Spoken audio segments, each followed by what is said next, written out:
It was now early February in 1942, and some of the engines had been called in for repainting and renumbering due to the grouping. The last engine to receive this was Wyatt, who got painted into the recently approved Southern Olive Green, and he liked this immensely. This is quite a lot better than being brown. Even though you were red for a few years? Well, oxide, Cassie. And yes, but I quite like that livery. But alas, I look like almost everyone else now. Well, who's southern that is anyways. Well, I've always been green. Or a form of it anyway, since I was built. And that reminds me of those great Northern Atlantics, mostly due to both the livery and your wheels. If anything, you seem to be a smaller version of them. And what are you implying there, Wyatt? Oi, steady on the pair of you. Sorry, Cassie, but I want to hear what he means. It's alright, I'm pretty sure he didn't mean any of it in a rude way. Did you, Wyatt? No, not in the slightest. I just meant that. That I'm weaker or not useful as you? What? No! All I meant was that. I'm not capable!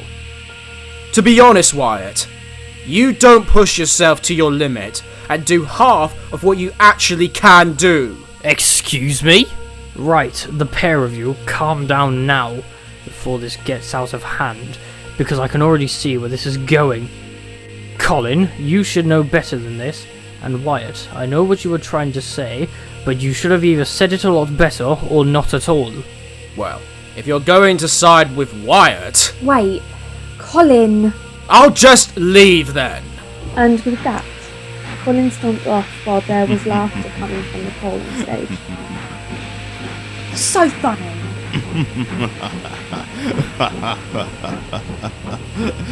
Oh, it's always the same with you Billington designs. From failures to bumblers. It's no big surprise you go ahead and cause a problem. Oi, clear off, you piece of scrap! Dennis rolled away, still chuckling to himself, leaving Wyatt in disbelief and dismay. Cassie apologised and rushed after Colin. Alid, on the other hand, really wasn't done with Dennis, so he stormed off after the saddle tank, leaving Damien to comfort the Mogul.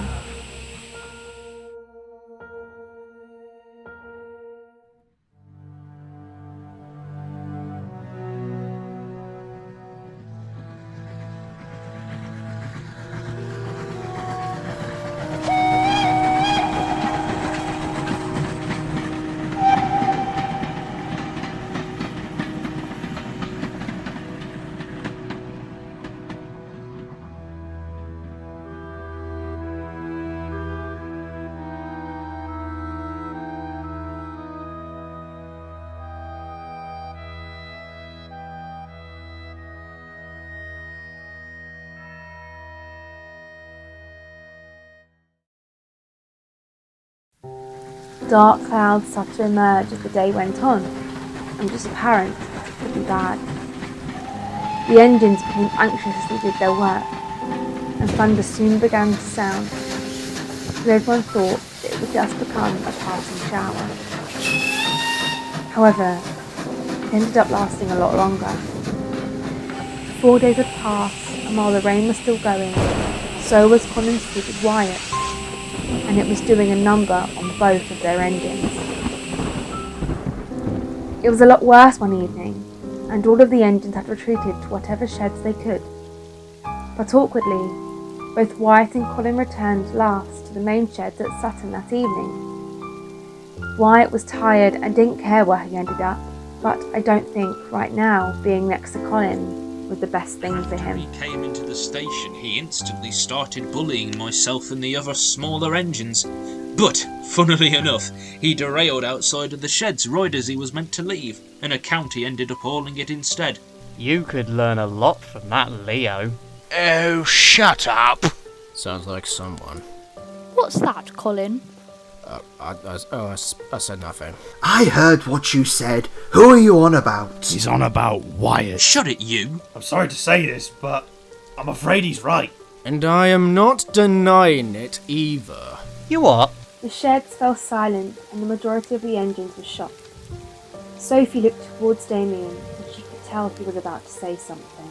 Colin, for the amount of time I've known you, this is the first you're acting like a right git. And now here you are being told off by someone younger than you. I expected better. Better from me? Damien, I don't know if you realised or not, or even noticed for that matter, but my classmates are starting to be cut thin. Before 1916, there were 71 of us, and now there's only 30. More than half of my kind have been sent to the scrapyard, and in all honesty, it seems like that your class came along and replaced the majority of mine.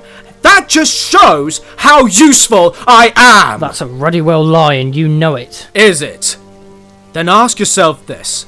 How many of you will still be around when you reach my age? Enough! The pair of you! Colin, I don't know what's gotten into you lately, but you need to snap out of it. Because if I have to break up another argument with you, then you should know I won't even think for a second about not informing Lord Inmond. So I would suggest you buck up your ideas and say no more. It's childish enough that you're blaming Wyatt for a complete misunderstanding. I'm well within my boundaries, too! You ain't crap, Colin. I would recommend that you take a few days out of service to calm down. You've been overworked lately and probably need a rest. I'm perfectly fine, thank you very much. And with that, Colin stormed out of the sheds, leaving everyone in shock with what had just happened. But Dennis, on the other hand, was just laughing. Not even Alice divined his voice and him to be quiet. And everyone fell asleep in rather grumpy moods. The next day it was raining, and Cassie made her way to Shirehampton for the Templeton branch, where Sophie and Damien stayed behind at the sheds with Wyatt, who was still shaken up from the night before. It was still pouring it down when Wyatt was on return from Esteller. But when he pulled into Shirehampton, a man was waving a red flag. What's the matter? I'm afraid there's been an accident up the line outside of Walkbeck involving Colin and Elian. Colin went into Elian's trade and now the pair of them are stuck. You should feel lucky that I've got no more work for a few hours. I'll get a crane and get right to it. Good engine. I'll call up the line and let them know you'll be coming. Wyatt rushed up and was soon storming up the Waterbeck line.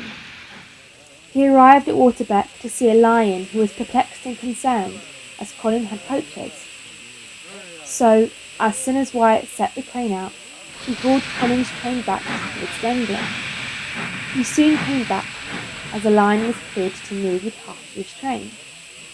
The wreck was soon cleared up, and Wyatt hauled Colin and the train to Byron Cross. Colin, what's been up with you lately? First I make a poorly worded comment, and instead of you usually being civil, you go all full force at me. Then you make things worse with what happened last night. Look, I won't make you explain why or whatever is behind it, but I hope that this gives you time to think. I hope so too. The pair soon arrived where Laura and Adam were. I'll take him off your buffers now, Wyatt. Wyatt moved out of the way, and Adam moved Colin to the mating shed. You okay? Oh, yes, I'll be fine. I'm guessing that after this, things should be a lot better between the pair of you. Let's hope so. Because this has just been nothing but fuel for Dennis. He's been making a lot more snarky remarks about the lot of us. Well, as you said, hopefully we won't have to hear any more of his rubbish. Wyatt glanced over the shed to see a rather angry Lord Inmond, followed by Mr. Turner, the railway's CME, and he knew that this incident wouldn't be forgotten in a hurry. But for Colin, well, that's another story.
I heard you wanted to see me, Camelot.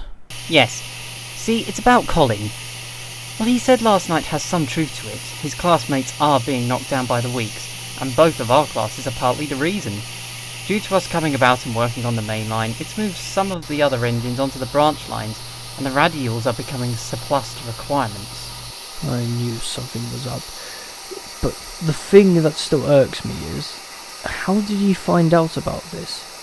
From what Gabriel's told me, not many LSWR engines even get remotely close to here. Maybe it's not someone from the outside, but more or less within it. But Colin would never listen to Dennis. They've both been insufferable for the past few years. Well, it's someone, and I doubt that it's Leo. He's not malicious. Then it can't be anyone else. I've worked alongside everyone here for years. Even you and your siblings are good sorts too. So I'm still confused as to how you found out. If only you knew, Damien, my lad. If only you knew.